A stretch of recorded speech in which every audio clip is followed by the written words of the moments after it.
বিদেশ গেছিলাম টাকা কামাতে, দেশে আসলাম স্বপ্ন বানাতে। একসময় আমি অনেক টাকা কামাইছি, আমার মোটামুটি একটু অনেকে ইজ্জত করছে ফ্যামিলিগত ভাবে। একটা সময় আসলো আমার তো টাকা নেই, কিন্তু কে যেন সবাইকে আমাকে একটু অবহেলা করে। এই অবহেলাটি আজকে আমার মনে অনেক কষ্ট, কিন্তু অবহেলাটা আমার আবার জীবনের সামনের একটা গতি শক্তি পাইছি। যে লোক আমার মহব্বত করতো ওই লোকে আমার অবহেলা করছে, ওইটা আমার মনের ভিতরে খুব হিট লাগছে। না না, আমার কোটিপতি না, আমার ব্যক্তিগত ভাবে আমাদের অনেক সম্পত্তি আছে, কিন্তু আমার ইচ্ছা আমি নিজের কামাই করে বাপদাদার সম্পদ বিক্রি না কইরা আমার অর্থ দিয়ে আমি কিছু করবো।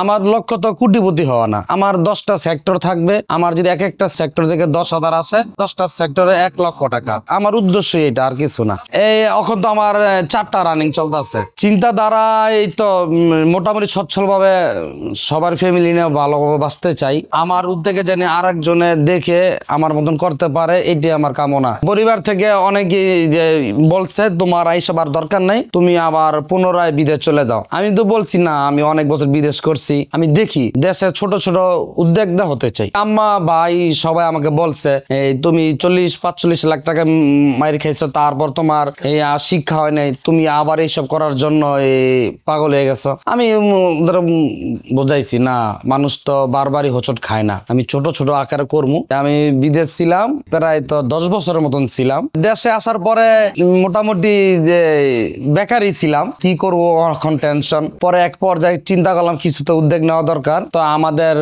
নিজস্ব সম্পদ মানে পড়ে রয়েছে বিলের ভিতরে। পরে ওই জায়গাগুলো আমি নিজের উদ্যোগে পরিষ্কার করে অনেক বড় আকার একটা খামার করছি। তো একে একে আমি 3টা-4টা খামার করছি। আমাদের নিজস্ব সম্পত্তি বিগত অনেক বছর ধরে ইরি দান হয় না। তারপরে চিন্তা করলাম আমার তো একটা গরু খামার হলো পাশাপাশি ভালো হয়, তারপরে এই খামারটা দিলাম। এটা তো মোটামুটি 3 বছরের মতন হয়। বিদেশ তো লাইফ কাটানো যায় না, তাই না? মানে দেশে তো আমাদের অবশ্যই আসতে হবে, যে মাতৃভূমি, এই জায়গায় সেটেল হওয়াটা আমি মনে করি আমার চেয়ে জরুরি। তো বছরখানি বেকার ছিলাম, অনেক কিছুই টুকটাক করছি, দেখি মানে চিন্তা ভাবনা কোনটা আমার ওই ভাগ্য ফেভার হয়, ওইটা নিয়ে আজকে এত কিছু।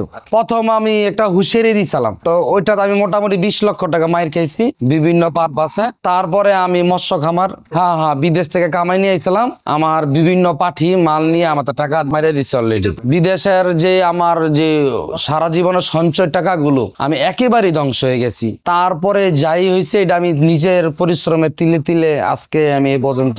মাছের ব্যবসা ভালো, কিন্তু মাছের ব্যবসা আমার সারাক্ষণ না থাকলেও চলে। তা আমি চিন্তা করলাম এই অবসর সময়টা আমি অন্য কিছু করি।